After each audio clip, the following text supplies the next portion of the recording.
We are live. Hello, hello. I am going to drop a little something something in the chat just to remind folks, anybody who logs on, feel free to ask questions or share comments in the chat anytime. All right, smiley face. Today I am at the beautiful Empower Cafe in downtown Reading. If you know me, you know that one of my favorite words is empower. My podcast that I run, that you can listen to on Spotify or Apple Podcasts, and you can watch on YouTube, is called Triple E, if you will, Educated, Empowered, and Enthused. So, Empower Cafe is right up my alley. I've hosted a workshop here, and I just needed a little change of scenery today. You know what I'm saying? So, here I am. So, my apologies. Feel free to let me know. People in the chat, I'm going to bring you just a little bit closer to me just in case. Hopefully, I should be fine with my AirPods, but let me know if I am not loud enough. Something that I don't know if anyone has ever told me in my entire life. So, without further ado, let's get into it. Today, I'm going to talk to you about member highlights of the Summer of Strength members. I'm going to talk to you about how to tell whether a workout is effective or not. And we're going to focus on strength training because there's all different sorts of workouts, of course, but it will be widely applicable for you. And then the last thing we'll talk about, which I know is a super, super commonly discussed topic, the topic of weight management in general. People be wanting to lose weight out there, and I get it. But what I want to say before I even start this and before I get into it is just that generally be careful out there. I think more people are aware than ever that BMI, for example, body mass index, is not an effective metric of health. That health is so much more than your weight. That is so, so important to remember. However, there is a time and a place for a weight loss goal. It hurts my heart to think about all the people who were made to feel like they had to lose weight. But my third topic, all this to say, that we'll go over today is how muscle mass is related to weight management and how muscle mass can help you manage a healthy weight. A lot of people, there's a lot of demystifying that I try to do about muscle mass as it relates to weight. So I think that's a really important topic. So that's our agenda today. Um, and I will get right into it. So, number one, some very brief highlights today. Last time I shared some stories about the Summer of Strength members. We are in week 4. So, so exciting. Technically, it's about 9 weeks. I was advertising it as an 8-week challenge, but it's more like 9 weeks because of how I wanted it to be, starting in April 21st and ending on the summer solstice on June 21st. So it's technically a little longer, but one highlight, just brief highlight from a Summer of Strength member that I really wanted to share that I thought was so cool is that somebody texted me because I told all the members that they can text, email. I am at your beck and call for support, for advice, whatever you need.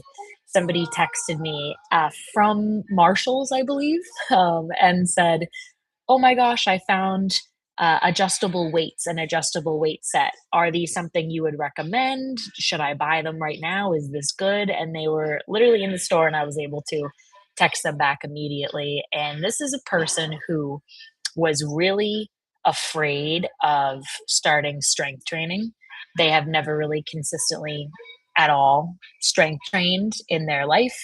They are a person who is a woman who was fearful of getting bulky and had only really used sort of resistance band or body weight type things, cardio classes, stuff like that up until this point. So listen, I'm an emotional gal, but it almost made me cry getting the text that they were so excited to put weights in their cart, their shopping cart. And I said, hell yes, I love an adjustable dumbbell because it gives you, tends to be more money up front, but it gives you more ability to grow into it so that you're not having to buy a set of fives, a set of eights, a set of tens, and then 12s and 20s and 25s. So I said, hell yes. And they did it, they bought it, and they are now using weights with my classes. It took them up until about this point. It was last week or so, but 3 weeks into the challenge, they were doing the classes with no weight or with very, very light band work. And finally they said, you know what, I feel safe in these spaces with you. And, I've gone through the moves and now I'm ready to kick it up a notch and actually put some weight on this. And they tried it out and actually said it was fun. It was way less intimidating than they thought. And this is a person who is in their sixth decade of life.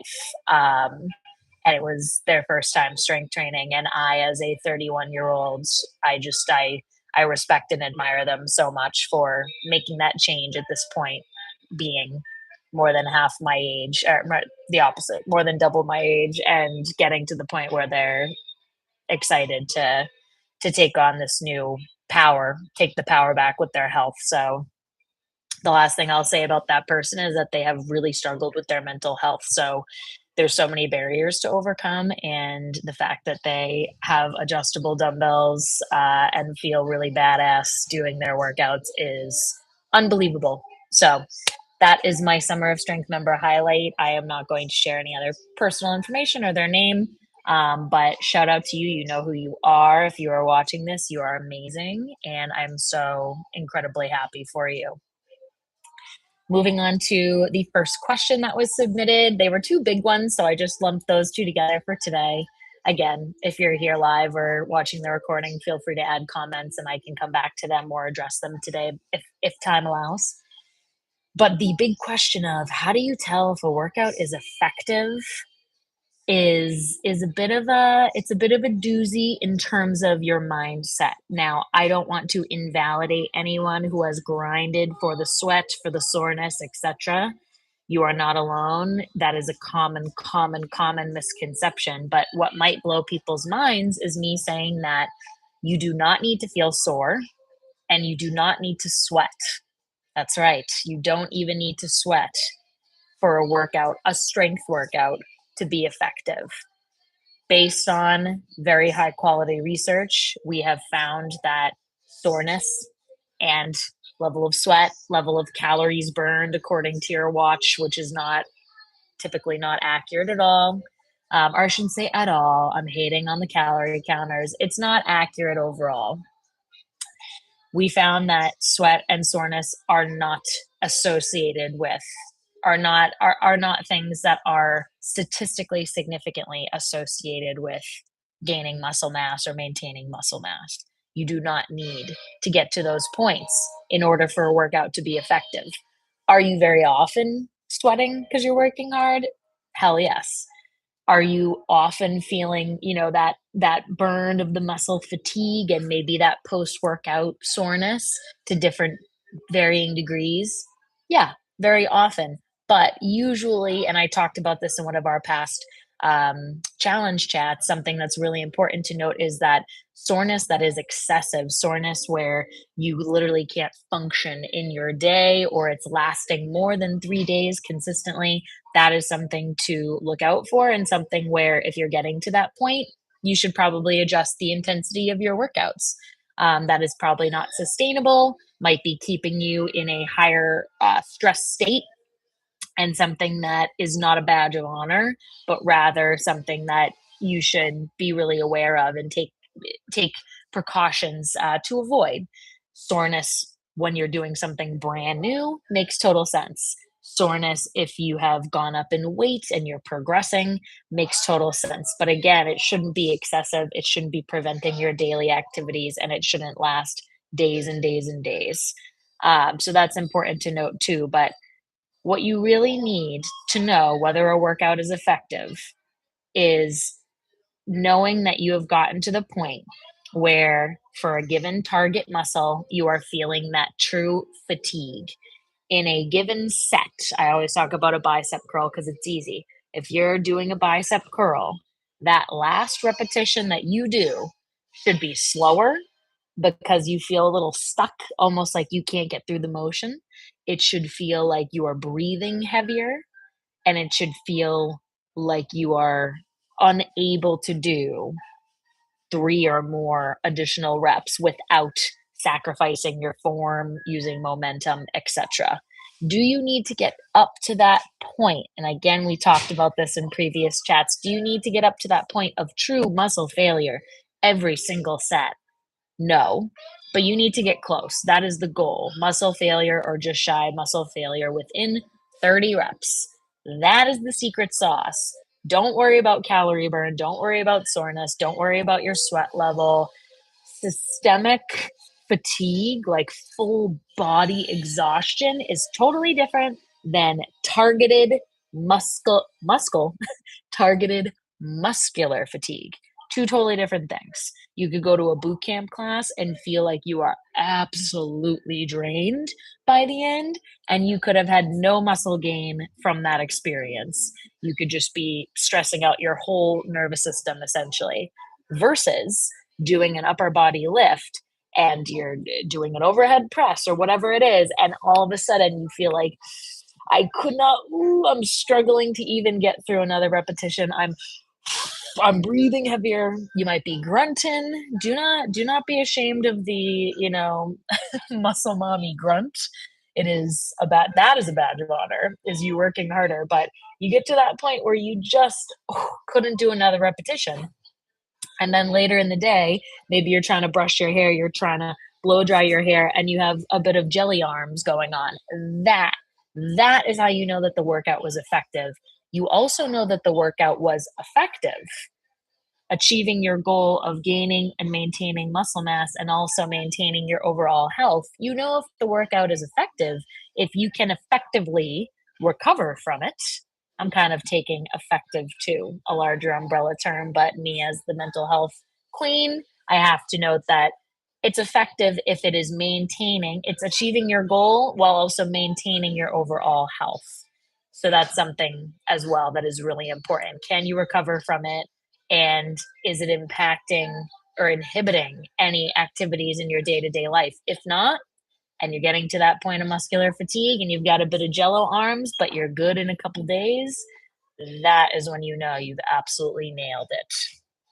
So hopefully that makes sense.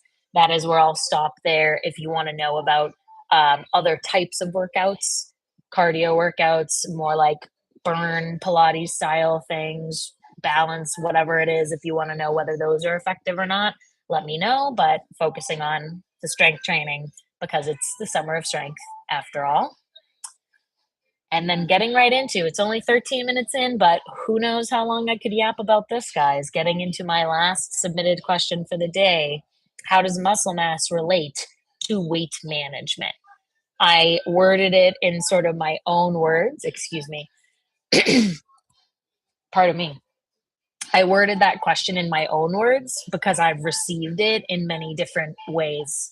I've received a question specifically of, is it true that muscle burns more calories at rest than other tissues in your body and increases your metabolism through that mechanism? Is it true that having muscle mass will help with the weight gain that I've experienced during menopause?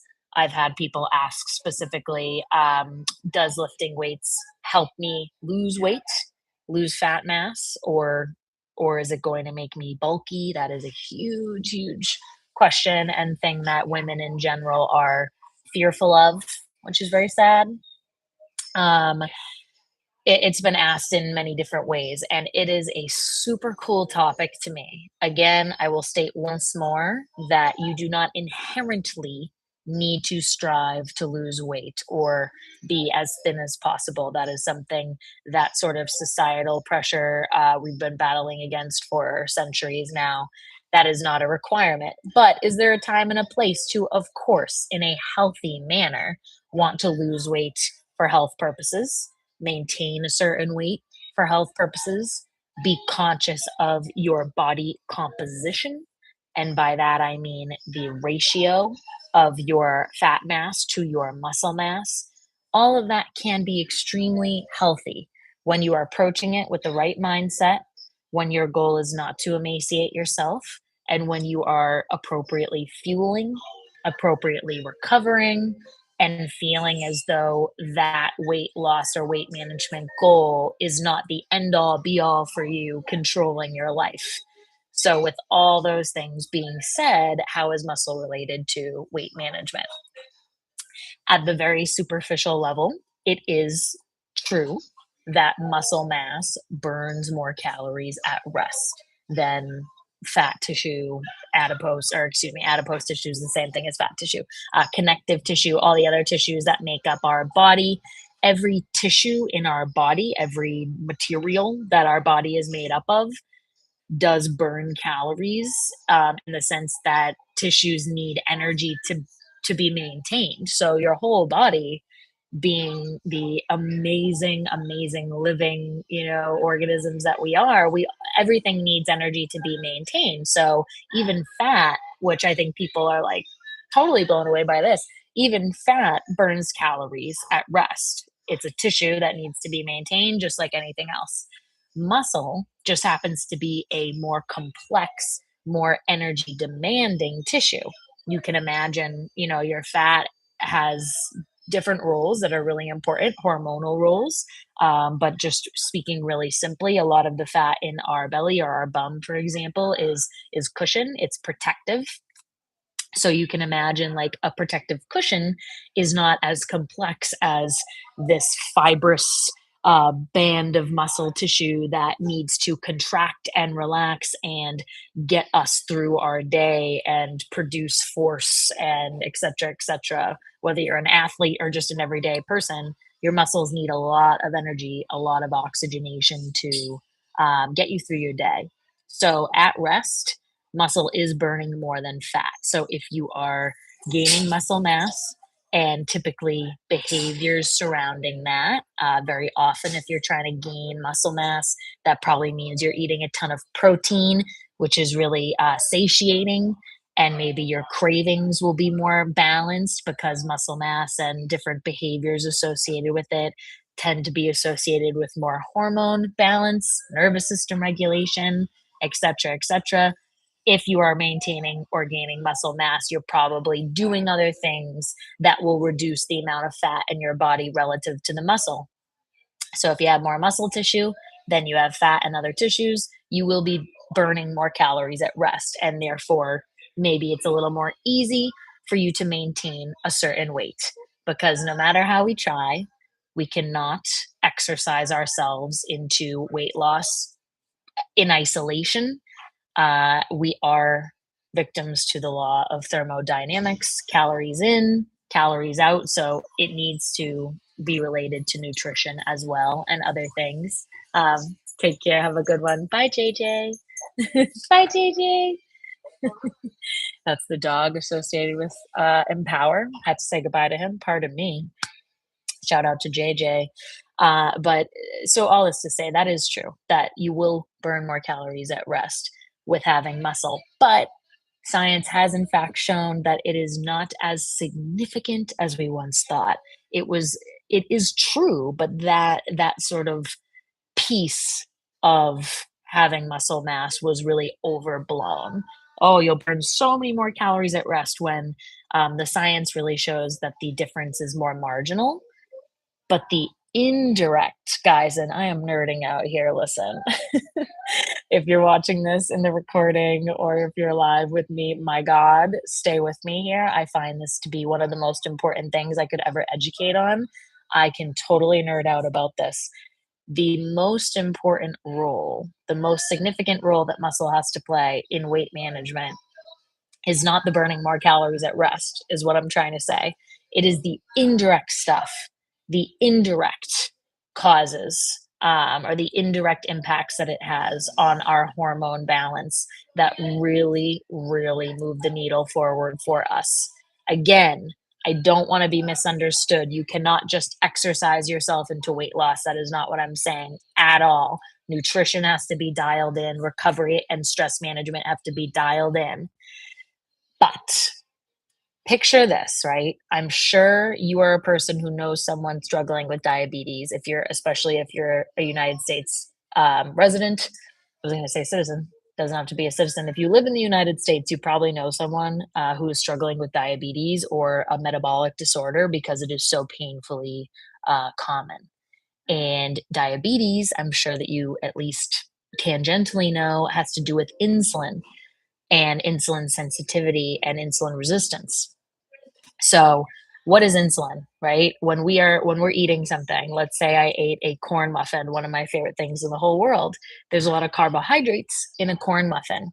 I'm eating a corn muffin, those carbohydrates then get turned into glucose, sugar that my body can use for energy because carbohydrates are not the enemy. Carbohydrates, obviously, I could choose some seeded wheat bread over a sugary corn muffin, but that's not the point I'm trying to make, guys. You eat carbs. Those carbs get turned into sugar because carbs are energy, and you need that energy to fuel your everyday movements. Our muscles, just like other tissues, but our muscles in particular, they're very needy. They need a lot of energy. They need a lot of those sugars in order to fuel themselves so that we can move. Pretty important. So, insulin's role is vital. What insulin does, it's a little hormone floating around in our body. Insulin gets released into the bloodstream when glucose levels rise up. We eat something, again, that gets broken down into glucose, which is essentially a sugar, a natural sugar form that is used for energy. Once our blood sugar rises, those levels rise, then insulin, the little horn is blown, and insulin's like, I'm ready, put me in, coach. And it gets released. And insulin's job is to take that glucose and channel it into either storage if you don't need it immediately, or, excuse me, I misspoke. Insulin's role is to channel that blood sugar into storage. Now, if we have muscle mass available, that is a huge storage site for the insulin. Our liver is an option as well, but that's kind of another additional process. Our muscle mass, our muscles have little receptor sites for the glucose. If we have more muscle mass, that means we have more sites, more receptors available to take in glucose. And when we use our muscles, that glucose gets used, and then those little receptor sites open up again. If we theoretically brought in all that glucose into our available muscle receptor sites, and then we did not use our muscles, then those receptor sites would stay filled up. Using our muscles empties those sites and allows more sugar to come in. So, if you have more muscle mass, you have more sites to pull blood sugar from. You can balance your blood sugar more easily and you can maintain your weight. Again, if you use up all the sites in your muscles, the sugar has nowhere else to go. So insulin has to convert that sugar to fat instead, thus gaining weight and putting you in a position where you are risking blood sugar overloads and that blood sugar having nowhere to go and being pulled and pulled into more fat. Over time, what happens is if you have insulin being constantly needed, you're eating a ton of carbs, your blood sugar skyrockets through the roof. That insulin needs to work really hard, and it can get, and this is total personification, not scientific language, but that insulin can get really tired and fatigued. And just like antibiotic resistance, your body can get used to it and start being resistant to it. When your body is resistant to insulin, you risk overloading your blood sugar to a dangerous level, and all these bad things can happen at that point. So what's the point I'm trying to make here? A little nitty-gritty with the insulin and its role, but when you have more muscle mass and you are using your muscles frequently, you have more receptor sites for that glucose to go into, meaning you could theoretically eat more sugars, eat more stuff, and not worry as much about that stuff being converted to fat because you have more spots, more seats that are open for that blood sugar to go into. If at one point you no longer use your muscles and or you are overloading yourself on carbs, you can get into those dangerous positions where you're gaining weight, and insulin is being compromised, and you get to a point where your body is resistant to it. That cycle has happened to so many people. They don't realize that even if they're going on daily walks, let's say, or moving, just walking around the house, they are moving, they are technically using their muscles, but they might not be using their muscles enough, not getting to a point of intensity enough such that they're really utilizing those sugars and carbs effectively. So having more muscle mass overall can put you in a position where you can be a little more lax about your diet. You can be a little more free. Should you still aim to eat things that are really nutritionally high in value for you? Of course. But you can be a little more lax and have a little more diet freedom in life and not have to worry about it as much if you have that higher muscle mass ratio. You also have a better balance of hormones, including insulin and a sequelae of different hormones related to insulin. You have better hormone balance overall, which makes you feel more stable and grounded day to day. You'll likely have less cravings, those intense sugar cravings and things that people really struggle with when it comes to maintaining diet. Your hormones being balanced makes you have less cravings and less mood swings, and therefore allows you to feel like it's easier to maintain an overall average diet that benefits your body and that doesn't overload you and get you into those positions where gaining weight and not feeling good about yourself. So I'm a little jet lagged still, guys. I'm not gonna lie to you. I'm a little all over the place today. I can ramble with the best of them, but hopefully that makes sense. I'm gonna do a social media series soon on um, muscle mass as it relates to weight management because I think it's something that has a lot of misinformation, and it's really, although I really want to detach people from the obsession with weight, I think it's something that is really important for everybody to understand. I recently talked to my grandfather about this.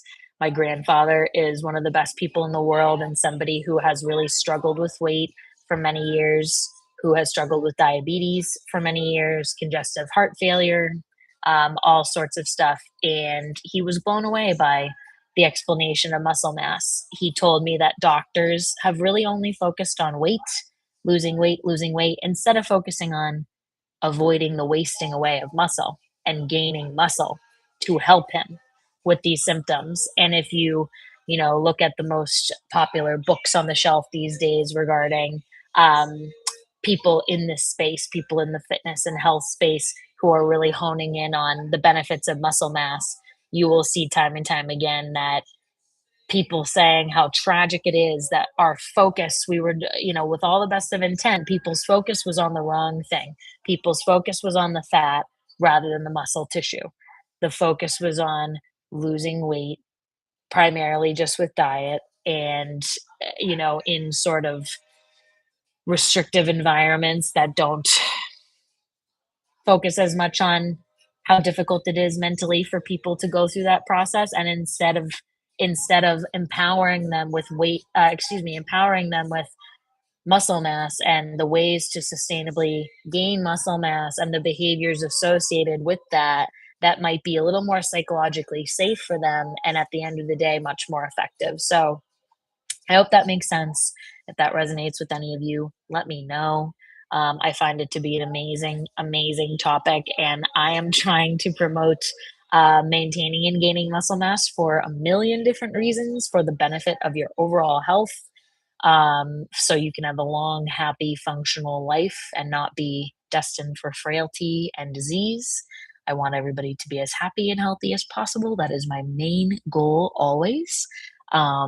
But I think that the topic of weight management with muscle mass is particularly worth discussing, especially with young people, to really demystify these things and combat different myths that society has put on us right out the gate. But all this to say, guys, that is it from me today. I hope you have an awesome rest of your day. Congratulations if you're in the Summer of Strength Challenge. It is week 4. You are absolutely killing it. Use me as a resource. I am here for you. It is an honor and a privilege.